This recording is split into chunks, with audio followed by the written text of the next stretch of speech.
అది వాళ్ళు పెంచుకుంటూ పోయారు. ఇప్పుడు కరెక్ట్గా నాకు ఫిగర్ ఐడియా లేదు, కానీ ఆ మధ్యన పెంచారు అన్నటువంటి విషయం అయితే మనం కూడా వీడియో చేసుకున్నాం. కాబట్టి పింఛన్ పెంచారు, ఎంతమందికి ఇస్తున్నారు అనేది ఒక ఐడియా లేదు.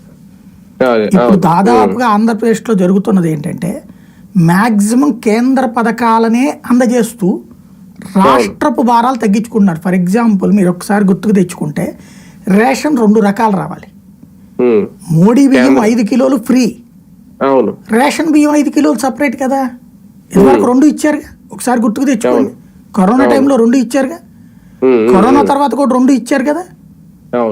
2 ఇచ్చినప్పుడు ఏమైంది, కేంద్రం ఇస్తోంది 85 లక్షల మందికి, మిగతా 60 లక్షల మందికి 2 కలిపి భారం భారీగా పడుతుంది రాష్ట్ర ప్రభుత్వం.